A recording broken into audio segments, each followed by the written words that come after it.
देखिएगा आज हम लोग फिर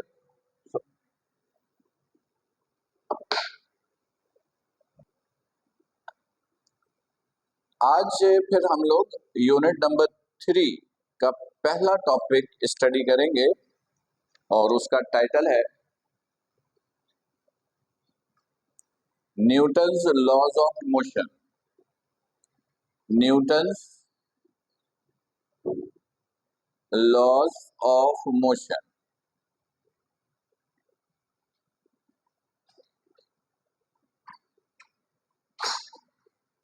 ये यूनिट नंबर 3 का पहला टॉपिक है।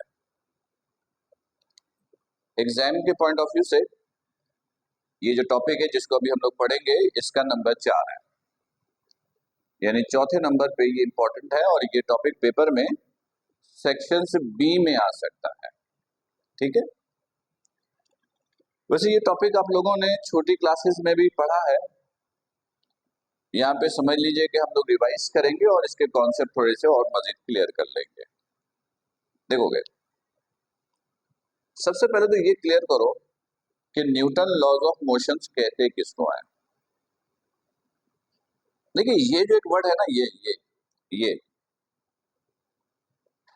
लॉ, लॉ किसको कहते हैं?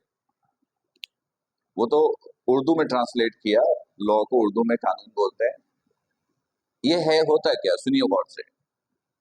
ऐसा स्टेटमेंट जो कि कॉन्सेप्चुअल वेरीफाइड हो, कॉन्सेप्चुअल वेरीफाइड हो, मैथमेटिकल वेरिफिकेशन भी रखता हो और साथ में एक्सपेरिमेंटल वेरिफिकेशन भी रखता हो, ऐसे स्टेटमेंट को कहते हैं लॉज। लॉ या लॉज। फिर सुनिएगा, कॉन्सेप्चुअल वेरिफिकेशन भी हो, मैथमेटिकल वेरिफिकेशन भी हो और एक्सपेरिमेंटल वेरिफिकेशन भी हो, ऐसे स्टेटमेंट को क्या कहते हैं? लॉज। लॉज ऑफ मोशन का मतलब हुआ मोशन से रिलेटेड वेरीफाइड स्टेटमेंट। मोशन से रिलेटेड वेरीफाइड स्टेटमेंट यानी जब कोई बॉडी मोशन में हो तो उसके बिहेवियर से रिलेटेड वो मैथमेटिकल, वो कॉन्सेप्चुअल, वो एक्सपेरिमेंटल स्टेटमेंट जो वेरीफाइड हो, उसको कहते हैं लॉज ऑफ मोशन। अच्छा, लॉज ऑफ मोशन तो बहुत सारे हैं, फिलहाल हम वो पढ़ेंगे जो न्यूटन ने दिया था, तो टाइटल बन गया न्यूटन लॉज ऑफ मोशन। यानी न्यूटन ने वो स्टेटमेंट जो बॉडी के मोशंस के बिहेवियर से रिलेटेड दिया, उससे रिलेटेड जो कुछ आप पढ़ोगे उसको आप बोलते हो न्यूटन लॉज ऑफ मोशन। तो याद रखिएगा, न्यूटन ने 3 लॉ दिए हैं जिसे हम कहते हैं Newton first law of motion, Newton second law of motion और तीसरा Newton third law of motion. तो बारी बारी जरा पढ़ना शुरू करते हैं। देखिएगा, Newton's first law of motion.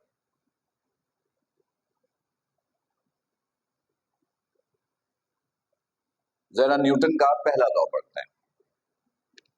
अच्छा, न्यूटन का पहला लॉ 2 हिस्सों पर बेस करता है। न्यूटन का पहला लॉ 2 हिस्सों पर बेस करता है।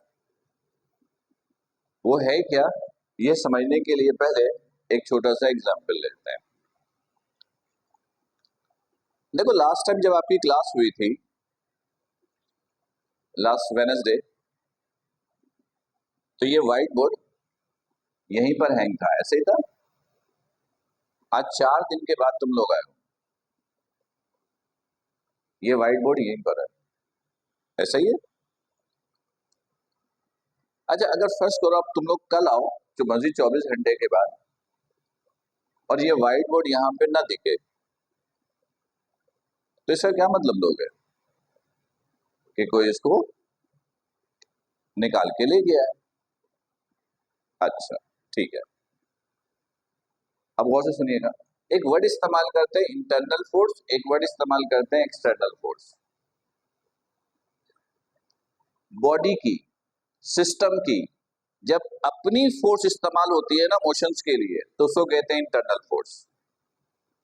और सिस्टम से बाहर से कोई बॉडी पर फोर्स लगाए तो उसको कहते हैं एक्सटर्नल फोर्स। ये देखो अभी मैं मूव कर रहा हूं, तो बताओ इंटरनल फोर्स से मूव कर रहा हूं एक्सटर्नल से? इंटरनल से। ये ये कौन सी फोर्स से मूव कर रहा है?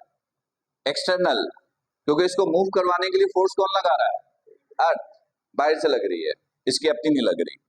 अच्छा, तो अब ये बताओ इस एग्जाम्पल में कि अगर कल जब तुम लोग आओ और बोर्ड यहाँ पे न दिखे तो इससे क्या मतलब है? इस पे इंटरनल फोर्स लगी है एक्सटर्नल लगी है? एक्सटर्नल लगी है, खुद तो जा नहीं सकता ना। ठीक है, अगर वो एक्सटर्नल फोर्स इस पे नहीं लगती तो क्या होता? ये यहीं रहता, है ना? तो बस इस एग्जाम्पल को एक लाइन की शक्ल दे दो।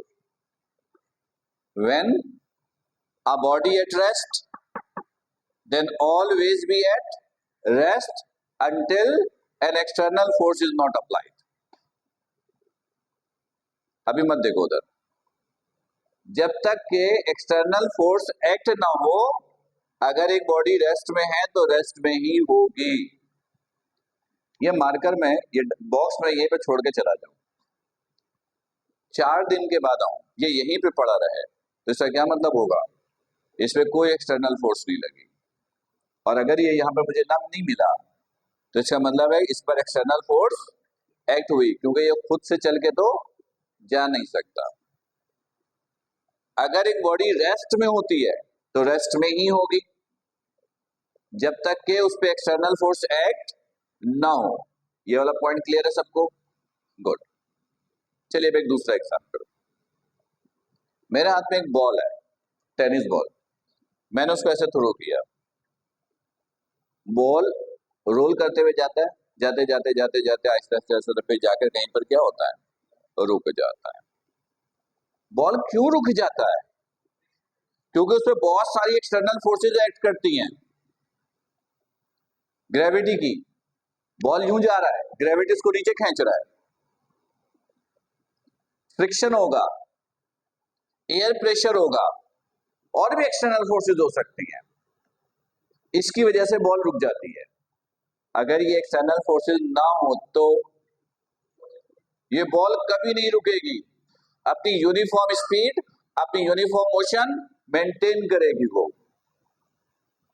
यानी अगर बॉल को मैंने ये थ्रो किया और बॉल पे लगने वाली सारी एक्सटर्नल फोर्सेस निकाल दें तो बॉल कभी नहीं रुकेगी, यूनिफॉर्म स्पीड से मोशन में ही रहेगी। रुक इसलिए जाती है क्योंकि उसमें बहुत सारी एक्सटर्नल फोर्सेस एक्ट करती हैं। एक्सटर्नल फोर्सेस एक्ट ना करे तो बॉडी रेस्ट में नहीं आएगी। अब सुनो, इस एग्जाम्पल को भी एक लाइन की शक्ल दो। When a body is in motion, then always be in uniform motion until an external force is not applied. यानी जब तक के एक्सटर्नल फोर्स एक्ट ना हो, अगर एक बॉडी मोशन में है तो वो मोशन में ही रहेगी वो। अब इन दोनों एग्जाम्पल को जरा मिला दो, ये बोर्ड वाली और बॉल वाली। सुनो ऐसे, मैंने कहा when a body is at rest then always be at rest. When a body is in motion, then always be in motion until an external force is not applied. अगर body rest में है तो rest में होगी, motion में है तो uniform motion में होगी, जब तक एक्सटर्नल फोर्स एक्ट ना हो। इस स्टेटमेंट को कहते हैं Newton's first law of motion. Newton's first law of motion, ये है न्यूटन का पहला लॉ। अच्छा, पेपर में लॉ पूछे नहीं पूछे, एक एमसीक्यू आता है, alternate name of Newton's first law of motion. Alternate name of Newton's first law of motion, उसको कहते हैं लॉ ऑफ इनर्शिया।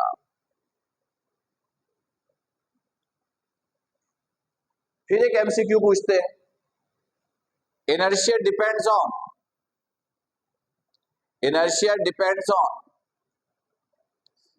याद रखिएगा इनर्शिया डिपेंड्स करता है सिर्फ मास पे, और इनर्शिया और मास एक दूसरे के डायरेक्टली प्रोपोर्शनल होता है। लेकिन पहले समझना पड़ेगा कि इनर्शिया होता है क्या है, समझोगे? फर्ज करो मैं आपसे कहता हूं कि यार ये जो चेयर पड़ा है ना, ये इसको यहां से जरा उठा के ले जाओ। आप उठाओगे? आपको थोड़ा सा भारी भारी सा लगेगा, भारी भारी सा लगेगा। पता है इसका मतलब क्या होता है? इसका मतलब होता है कि चेयर आपसे बोल रहा है कि भाई मैं रेस्ट में हूं, मुझे रेस्ट में रहने दो, मोशन में मत लाओ। लेकिन आपने उससे कहा कि भाई सर ने बोला है मोशन में लाने के लिए लाना पड़ेगा, और फिर आप जीत भी गए।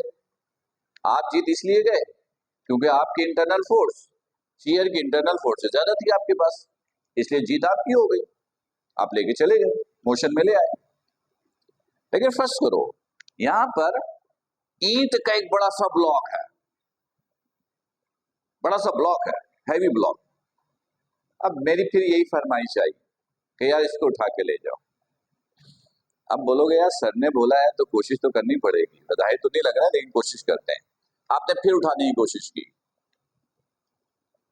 इस ब्लॉक ने फिर आपसे वही कहा, यार देखो मैं रेस्ट में हूं, मुझे रेस्ट में रहने दो, मोशन में मत लाओ। लेकिन आपने बोला नहीं सर ने बोला है मोशन में तो लाना पड़ेगा। आपने कोशिश बहुत की लेकिन इस मरतबा कामयाबी नहीं हुई। क्यों? इस मरतबा आपकी इंटरनल फोर्स उसकी इंटरनल फोर्स से कम थी, इसलिए इस दफा आप जीत नहीं पाए। चलो अब दूसरा एग्जांपल लेते हैं। क्रिकेट खेलते हो, बैट्समैन ने हिट किया, बॉल आई, आपने यूं करके पकड़ ली। जब यूं पकड़ी आपने तो आपको हल्की सी तो चोट लगती है हाथों में। ये क्या है? ये फिनोमिना ये है कि जैसी बॉल आ रही थी मोशन से, आपने उसको रोकने की कोशिश की, आपने बोला नहीं मैं तुझे रेस्ट में लाऊंगा। वो आपको बोलता है कि यार देखो मैं मोशन में हूं, मुझे रेस्ट में मत लाओ। लेकिन आप बोलते हो नहीं मैं तो रेस्ट में लाऊंगा, और आप उसको ले भी आते हो। क्यों? क्योंकि आपके हैंड की इंटरनल फोर्स उसकी इंटरनल फोर्स से ज्यादा थी, इसलिए जीत आपकी हो गई। लेकिन अब फर्ज करो कि पहाड़ से, हिल से एक बड़ा सा ब्लॉक नीचे रोल होता हुआ आ रहा है, तुम नीचे खड़े हो, मैंने कहा इसको पकड़ो, आपने ऐसे पकड़ने की कोशिश की, वो आपको प्रेस करते हुए निकल गया, स्टिकर बनाते हुए निकल गया। क्यों? आपने उसके रोकने की कोशिश की, लेकिन इस मतलब आपकी इंटरनल फोर्स उसकी इंटरनल फोर्स से कम निकली, इसलिए जीत उसकी हो गई। उसने आपको बोला मैं मोशन में हूं, मोशन में रहने दूं, आपने बोला नहीं रेस्ट में लाऊंगा, लेकिन कामयाबी आपको नहीं मिली। क्यों? क्योंकि आपकी इंटरनल फोर्स ब्लॉक की इंटरनल फोर्स से कम थी। तो गौर से सुनोगे, जब किसी बॉडी का स्टेट, स्टेट का मतलब है रेस्ट में है या मोशन में है, जब किसी बॉडी का स्टेट आप चेंज करने की कोशिश करते हो तो बॉडी रेजिस्ट करता है, और वो रेजिस्ट करने की एबिलिटी को क्या कहते हैं? इनर्शिया कहते हैं।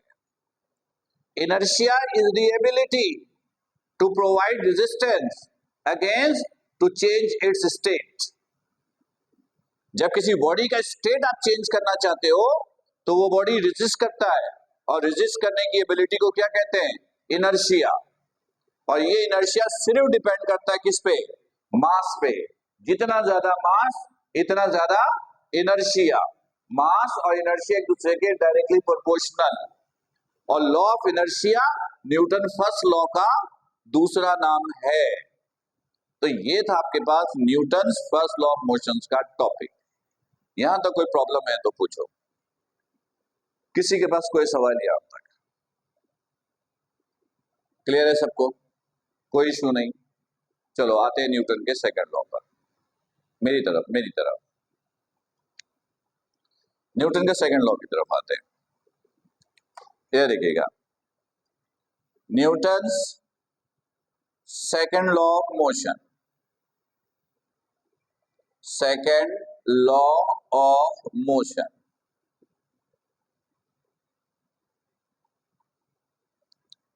अच्छा, इस लॉ के भी दो हिस्से हैं, इस लॉ के भी दो हिस्से। अभी जरा थोड़ी देर के लिए बंद कर दो, वर्क बुक बंद करो जरा। हाँ, सिर्फ मेरी तरफ कॉन्सेंट्रेट करो, कोई कंफ्यूजन हो डायरेक्ट मुझसे पूछो। इसके भी दो हिस्से हैं। पहला सेगमेंट समझने के लिए पहले एक छोटी सी एग्जांपल है। मैं आप में से किसी को यहाँ पे खड़ा करूं और यूं धक्का मारूं इधर, तो आप किस डायरेक्शन में मूव करोगे? इधर ही। अगर मैं बॉल को यूं थ्रो करूं तो बॉल किधर पहुंच जाएगा? इधर। यानी सिंपल से एक रूल है ना कि भाई जिधर मैं फोर्स लगाऊंगा बॉडी मूव उसी डायरेक्शन में करेगा। जिस डायरेक्शन में फोर्स लगाओगे बॉडी उसी डायरेक्शन में मूव करेगा। अगर मैं आपको पकड़ के यूं खींचूं तो आप यूं ही आओगे ना, यूं धक्का मारूं तो उधर जाओगे। तो इस लॉ का पहला सेगमेंट बड़ा आसान सा है, क्या? When force is applied on a body, then acceleration will be produced in its own direction. When force is applied on a body, then acceleration will be produced in its own direction. यानी जिस direction में force लगाओगे body उसी direction में move करेगा, उसी direction में acceleration produce होगी। When force is applied on a body, then acceleration will be produced in its own direction. ये पहला पॉइंट है। पहला पॉइंट क्लियर है? क्लियर है? किसी को कोई कंफ्यूजन नहीं? अब इसका दूसरा हिस्सा समझना पड़ेगा। देखो, अगर बॉडी पे मैं हल्का सा फोर्स लगाऊं तो बॉडी में एक्सेलरेशन भी कम होगी, हल्का मूव करेगा।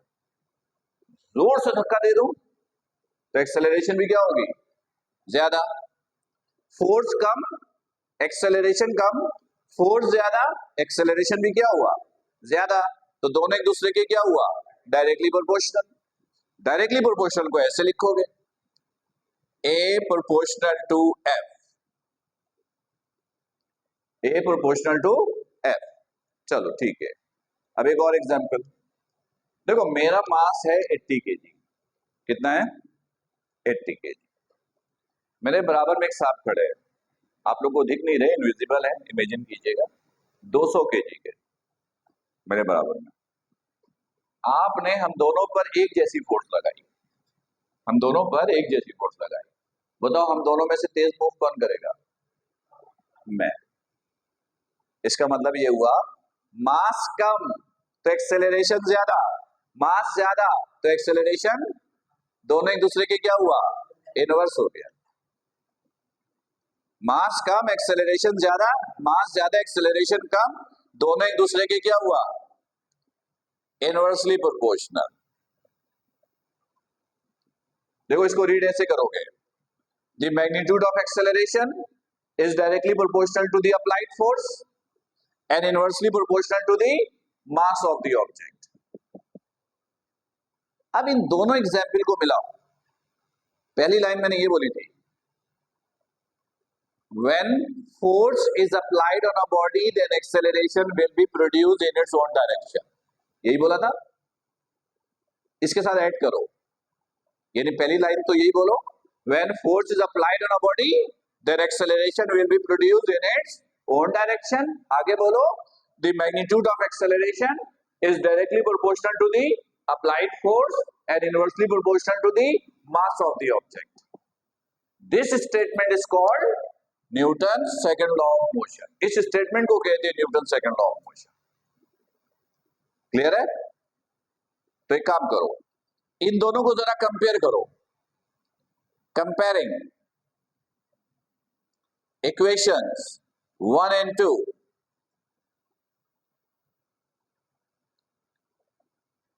तो ए कॉमन है, जब कंपेयर करते हैं तो कॉमन वैल्यू को 1 टाइम लिखते हैं। एक से ज्यादा मर्तबा है तो वो एक ही मर्तबा। कंपैरिजन का रूल ये है कि फर्ज करो कि आपकी क्लास में से 2 टीम मैं बना दूं और मैं दोनों में खेलता हूं। आपकी क्लास को 2 हिस्सों में बांट दिया, 2 टीम बन गई। अच्छा, मैं इस टीम के साथ भी खेलता हूं, मैं इस टीम के साथ भी खेलता हूं, लेकिन जब फर्ज करो दोनों को मिलाकर एक नई टीम बनानी हो तो उस नई टीम में मैं कितनी मर्तबा आऊंगा? यार मैं तो एक ही दफा आऊंगा ना। तो कंपैरिजन का रूल यही है कि दोनों टीम को आपस में कंबाइन किया तो जो कॉमन है नई टीम में वो एक ही मर्तबा होगा। ए इसमें भी है, ए इसमें भी है, नई टीम में ए एक मर्तबा होगा। प्रोपोर्शनल प्रोपोर्शनल, नई टीम में प्रोपोर्शनल एक मर्तबा। ये एफ अलग है, एम अलग है, ये दोनों as it is copy. Clear ये पॉइंट? फिर प्रोपोर्शनल का साइन हटाते हो, प्रोपोर्शनल का साइन हटाते हो तो इजिकल और कांस्टेंट लगाते हो। कांस्टेंट यहां पे के ले लो, एफ ओवर एम, और यहां पे कांस्टेंट की वैल्यू आप बोलते हो कि कांस्टेंट की वैल्यू कितनी है? 1। Then a is equal to 1 into f over m. 1 से मल्टीप्लाई हुआ, कोई फर्क नहीं पड़ा, क्रॉस मल्टीप्लाई कर दिया तो एफ किसके बराबर हो गया? एम ए के। ये Newton second law of motion की इक्वेशन है। तो यहां से मेरे 2 सवाल। पहला, के की वैल्यू 1 क्यों है?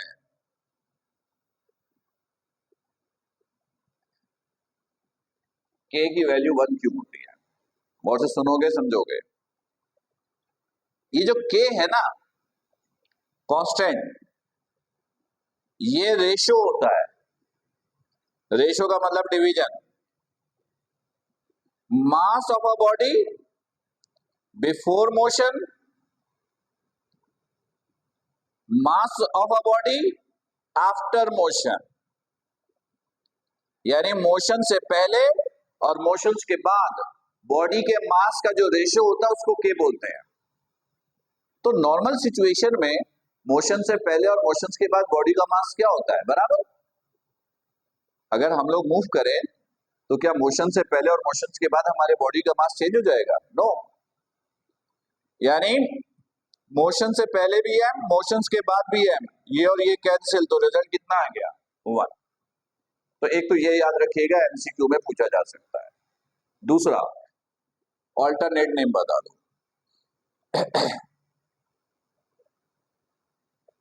Alternate name of Newton second law of motion.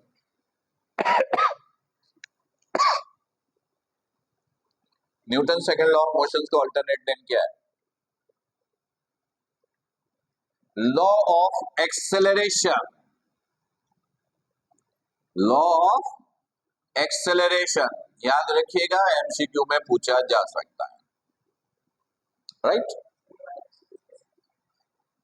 ये तो पूछेंगे कि in Newton second law of motion the value of constant K is equal to 1, why?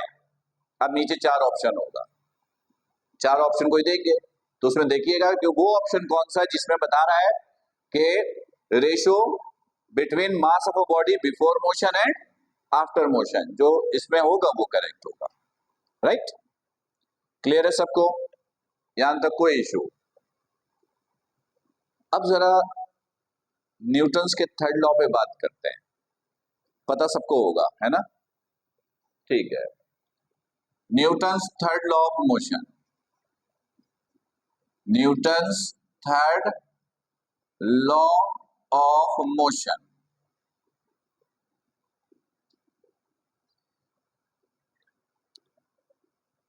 कोई बताएगा क्या है? अच्छा, याद है सबको है, ठीक है। तो एक सवाल के लिए तैयार रहो। मैं पहले रिपीट कर दूं कि आपने न्यूटन थर्ड लॉ में क्या बोला। आपने बोला हर एक्शन का रिएक्शन होगा, यही बोला पहले। अच्छा, पहले ये बता दूं, एक्शन को भी फोर्स बोलते हैं और रिएक्शन को भी फोर्स बोलते हैं। एक्शन भी फोर्स और रिएक्शन भी फोर्स होता है, ठीक है। तुम लोगों ने बोला हर एक्शन का रिएक्शन होता है, फिर बोला है एक्शन रिएक्शन बराबर होता है और डायरेक्शन ऑपोजिट होती है, यही बताया। अब मैं एक एग्जाम्पल से इसको समझा भी दूं, फिर मैं अपना एक सवाल करूंगा ताकि आपको जवाब देने में मजा आए। ये देखो, मैं यहां पर एक मुक्का मार रहा हूं, ये मुक्का है, इसमें एक्शन किधर रिएक्शन किधर, मैं समझा रहा हूं, पहले समझ लो। जब मैंने मुक्का मारा ना, तो इसको जो चोट लगी व्हाइट बोर्ड को, वो एक्शन, इसको लगती है चोट, लगती है। ये नॉन लिविंग ऑब्जेक्ट्स है, फील नहीं कर सकता इसलिए चीख नहीं रहा है। अब यही मुक्का मैं आपको मार दूं तो आप तो चीखोगे ना, क्योंकि आप लिविंग ऑब्जेक्ट को फील करते हो। ये नॉन लिविंग है, फील नहीं कर रहा है, इसलिए कुछ बोल नहीं रहा है, लेकिन चोट लगती है। तो इसको जो चोट लगी ना, वो एक्शन, और फिर जो मुझे चोट लगी वो रिएक्शन। जैसे मैं आपको मुक्का मारूं, तो जो आपको चोट लगी वो एक्शन था, मुझे जो चोट महसूस हुई वो रिएक्शन था। एक्शन यूं अप्लाई हुई, यूं यूं, तो रिएक्शन यूं अप्लाई होती है। एक्शन यूं तो रिएक्शन यूं, और इक्वल होता है। इक्वल का भी बड़ा आसान सा है, ये देखो, मैंने हल्का सा मारा, मुझे हल्की सी चोट लगी, उसको भी हल्की सी लगी होगी क्योंकि मैंने हल्का मारा। जोर से मारा तो इसको ज्यादा चोट लगी, मुझे भी ज्यादा लगी। मैंने और जोर से मारा, मुझे और ज्यादा चोट लगेगी। अच्छा, बराबर कैसे हो रहा है? ये जो बोर्ड है ना, बोर्ड या उसके पीछे जो दीवार है, वो भी अभी बोर्ड का हिस्सा है। इसके पास ना इंटरनल फोर्स मेरे बॉडी के मुकाबले में बहुत ज्यादा है। जैसे ये दीवार है, इन दीवारों के पास इंटरनल फोर्स मेरे बॉडी के मुकाबले में बहुत ज्यादा है। मैं एक्शन बढ़ाऊंगा, वो रिएक्शन बढ़ा देगा, मैं और बढ़ाऊंगा, वो और बढ़ा देगा। तो एक्शन रिएक्शन बराबर और डायरेक्शन ऑपोजिट होती है। ये बात समझ में आ गई। अब मेरा सवाल सुनना गौर से और फिर जवाब देने की कोशिश करना। अभी जो एक्शन रिएक्शन बराबर हुआ, ये तो उस सिचुएशन में हुआ ना कि जब मैंने एक्शन अप्लाई की, रिएक्शन देने वाले बॉडी के पास फोर्स मेरे मुकाबले बहुत ज्यादा था। मैं एक्शन बढ़ाता हूं, वो रिएक्शन बढ़ा देता, मैं एक्शन और बढ़ाता हूं, वो और बढ़ा देता। मैं किसी ऐसे बॉडी पर एक्शन अप्लाई कर दूं जिसकी इंटरनल फोर्स मुझसे कम है, जिसके पास रिएक्शन देने के लिए फोर्स ही नहीं है। मैं एक ऐसे बॉडी पे एक्शन अप्लाई कर दूं जिसके पास रिएक्शन देने के लिए फोर्स ही नहीं है, फिर एक्शन रिएक्शन कैसे बराबर होगा? दीवार के साथ तो समझ में आ रही है, क्योंकि उसके पास इंटरनल फोर्स मेरे को मुकाबले में बहुत ज्यादा है। मैं बढ़ाता हूं, वो इंक्रीज कर देता, मैं और इंक्रीज करता हूं, वो और इंक्रीज कर देता। लेकिन ऐसे बॉडी पे अप्लाई कर दूं जिसके पास रिएक्ट करने के लिए फोर्स ही नहीं है, तो फिर बराबर कैसे होगी?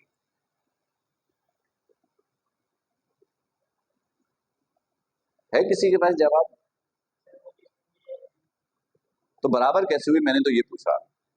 टूट गई वो समझ में आ गया, बराबर कैसे हुई? सुनो गौर से, मैं समझाता हूं, इस पॉइंट को अच्छी तरह समझो।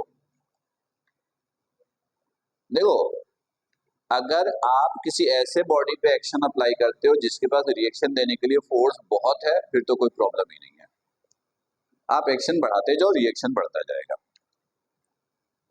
लेकिन प्रॉब्लम तो तब आ जाती है जब ऐसे बॉडी पर एक्शन अप्लाई हो गई जिसके पास रिएक्शन देने के लिए फोर्स नहीं है। तो रूल क्या है, सुनो गौर से। जैसे दीवार के बजाय कॉटन,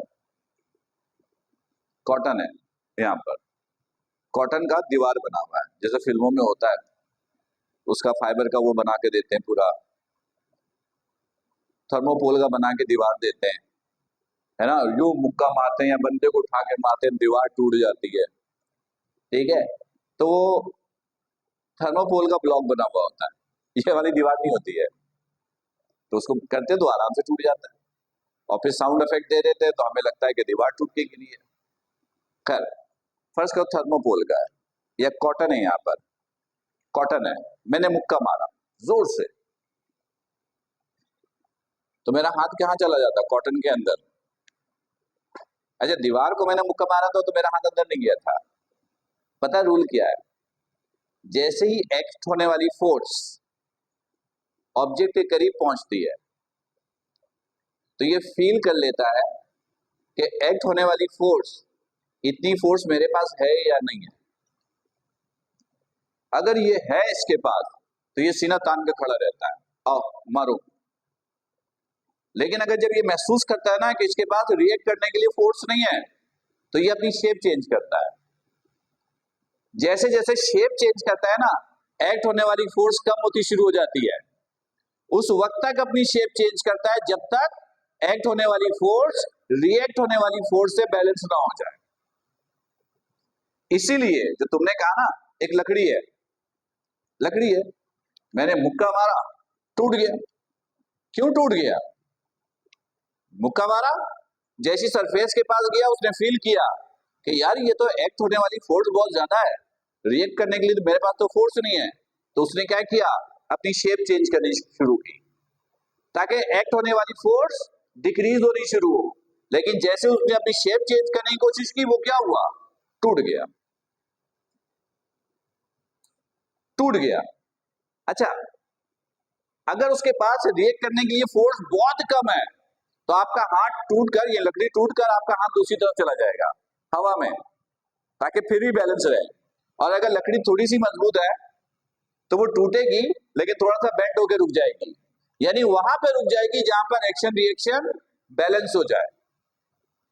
ऐसे गौर करो, क्रिकेट खेलते होगे, बॉल बहुत ऊपर से आ रही है, अज्यूम करो सीजन बॉल है, और तुम ऐसा करो ना, कैच पकड़ने के लिए ना हाथ को बस ऐसे रखो, इधर उधर नहीं करना, बॉल आ रही है हाथ ऐसे रखो, पहली बात तो कैच नहीं होगा। और अगर हाथ पे लग गया ना तो आपको इतनी शदीद चोट लगेगी कि आप इमेजिन नहीं कर सकते हो। आप क्या करते हो, ये आता है ना, ये करते हो, ये आता है ना, ये क्यों? बॉल जैसी आपके सरफेस पे आई ना तो आपने अपने इसका रिएक्ट करने वाली बॉडी का शेप चेंज करना शुरू किया ताकि एक्ट करने वाली फोर्स कम हो जाए, और उस वक्त तक चेंज करते रहते हो जब तक आपके लिए पॉसिबल है। इससे क्या होता है कि एक्ट होने वाली फोर्स कम से कम हो जाती है और आपको चोट बहुत कम लगती है। इसमें भी यही होता है। आप जरा बॉल को ना हाथ ऐसी रख के पकड़ो, पहली बात तो बहुत कम चांस से पकड़ लो, आप ये करते हो तो जैसे ही शेप चेंज करते हो एक्ट होने वाली फोर्स कम हो जाती है और आपको कम चोट लगती है। ये जो एथलेटिक्स होते हैं, कहते हैं कि ये आइस का ब्लॉक तोड़ना है या ये ब्लॉक तोड़ना है, तो उनका कोच उनको किस चीज की प्रैक्टिस कराता है? अगर फर्स्ट करो एक ब्लॉक को उसने तोड़ना है तो सिर्फ उसको ये स्टडी करना पड़ता है कि उसकी इंटरनल फोर्स है कितनी। फर्स्ट करो 100 न्यूटन अज्यूम, तो वो अपने प्लेयर को ये सिखाएगा कि 100 न्यूटन से ज्यादा फोर्स कैसे लगानी है। अब उसने 100 न्यूटन से ज्यादा फोर्स लगाई, जैसे उसके सरफेस के पास गया उसने फील किया यार मेरे पास तो रिएक्ट करने के लिए फोर्स नहीं है, तो वो क्या करेगा, अपनी शेप चेंज करेगा, और जैसे अपनी शेप चेंज करने की कोशिश करेगा, हार्ड बॉडी है तो वो क्या होगा, टूट जाएगा। इस तरह वो चीजें ब्रेक हो जाती हैं। लेकिन एक्शन रिएक्शन आपस में इक्वल ही होता है और डायरेक्शन एक दूसरे के ऑपोजिट होती है। इसको कहते हैं न्यूटन्स का third law of motion. Her action का रिएक्शन, एक्शन रिएक्शन एक दूसरे के इक्वल और ऑपोजिट होगी। हाँ इक्वल हो गई, ये देखो ये गया, ये टूट के अंदर हाथ अंदर गया। पता अगर अभी भी बराबर नहीं हुई ना तो तुम और खुद भी मूव करते हुए चले जाओगे आगे। उस वक्त तक नहीं रुकोगे, आपका हाथ उस वक्त तक नहीं रुकेगा जब तक एक्ट होने वाली फोर्स रिएक्ट के इक्वल ना हो जाए, तब तक रुकेगी नहीं वो, बेशक आप मूव होते हुए नीचे गिर जाओ। अक्सर होता है कि मैं इसको मारने के लिए भाग रहा हूं, अचानक ये रास्ते से हट गया तो मैं दूर जाके गिर जाता हूं। क्यों? क्योंकि एक्ट होने वाली फोर्स तो आई, रिएक्ट होने वाली फोर्स हट गई। अब ये हवा में जा रही है तो उस वक्त तक जाती रहेगी जब तक ये डिक्रीज होते होते रिएक्ट होने की फोर्स के बराबर ना हो जाए। राइट, ये है न्यूटन का थर्ड लॉ ऑफ मोशन। ये पेपर में एज अ शॉर्ट क्वेश्चन आ सकता है कि हम कहेंगे न्यूटन्स लॉज ऑफ मोशन क्या होता है, और किसी एक या दो लॉ को एक्सप्लेन करने के लिए बोलेंगे। क्लियर? फिर भी कोई क्वेश्चन है तो कर लीजिए।